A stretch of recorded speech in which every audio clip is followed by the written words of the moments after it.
Good morning, my Real News Midday TV family. Thank you so much for tuning in this morning, and I'm wishing for everyone a wonderful and a productive day. And in the news this morning, public feedback sought on how utility companies should help customers after disasters.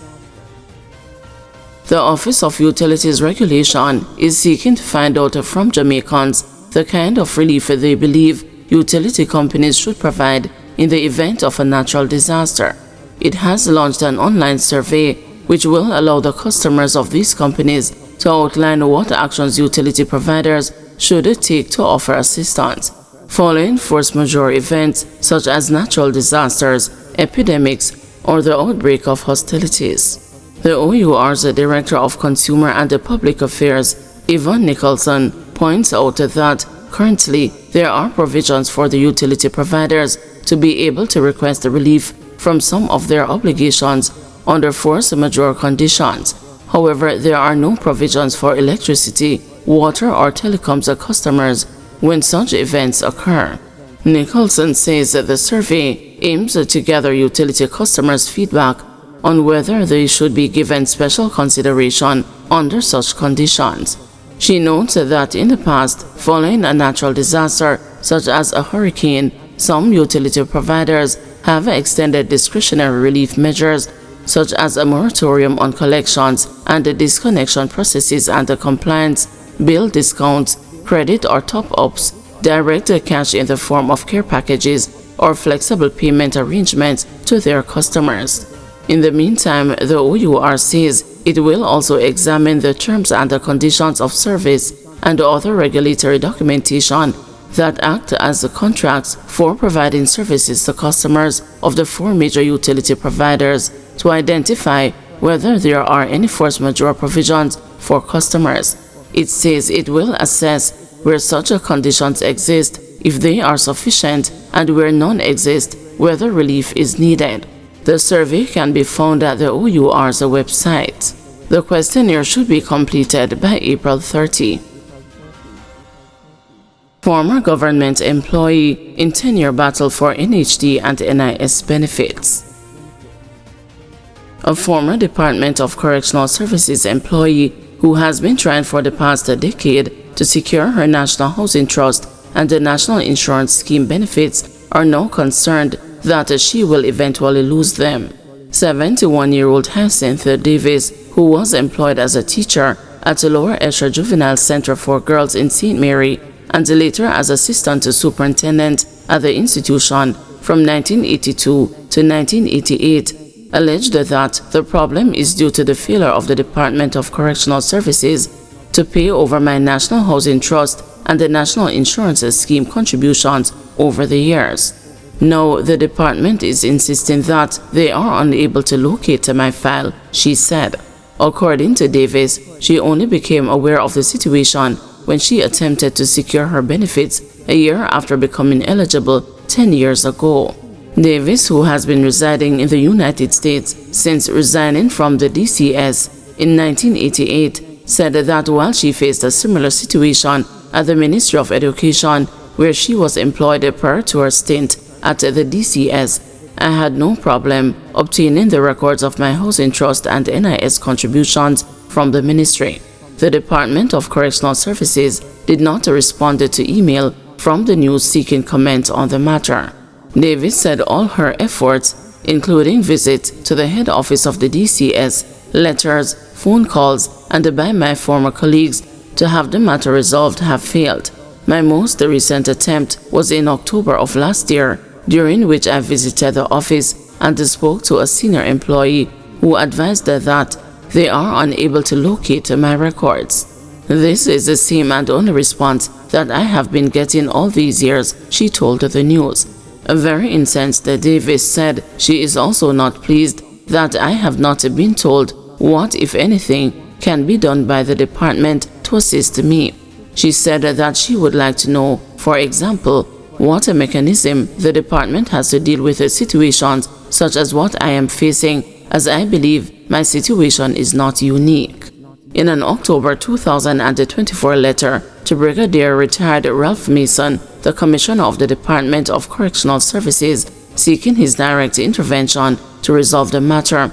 Davis wrote that this matter has now become time-sensitive and I need to know that my NHT and NIS contributions are properly accounted for. She also wrote, I would highly appreciate an appointment with you during my planned visit from January 31 to February 5, 2025 to deal with this issue. According to Davis, she is yet to receive an acknowledgement of her letter to the Commissioner. She said that she has provided what she believes are all necessary documentation and information to assist the DCS with the process. Among the information Davis said she has provided are her tax code, tax reference number, her employee number, and at least one pay advice for the month of December 1987, showing the withdrawal of her NHT and NIS contributions for that month. It is believed that she said that the mix-up with her employment record may have occurred when the department changed from manual record keeping to a computerized system several years ago. Whatever the situation, Davis said she should not be placed in a situation where it now seems likely that I will not be able to secure the benefits that are due to me. Davis said she has decided to go public with the matter in the last-ditch effort to see if the DCS will at least respond to me and will find some way to ensure that the records of my contributions are located so that I can apply for my benefits. She said she does not believe she is the only person to have experienced this problem. Blake urges rights groups to avoid the vilification of police. Police Commissioner Dr. Kevin Blake has urged Jamaica's human rights advocates to ensure that their advocacy does not cross the line into vilification. Writing in his weekly Commissioner's Corner, published in the First Orders last Friday, Blake pointed out that there are several mechanisms in place to ensure oversight and accountability by members of the Jamaica Constabulary Force, and added that he would embrace any additional accountability instrument or system that is suggested to complement those already in place. However, by simply shouting loudly about the need for greater accountability without a basis or context is not very useful, said Blake. Let me hasten to say that this is not a call to silence criticism, far from it. Constructive dialogue, transparency and accountability are vital to democratic policing, but such a dialogue must be grounded in facts, fairness, and a respect for the principles of justice, including the presumption of innocence.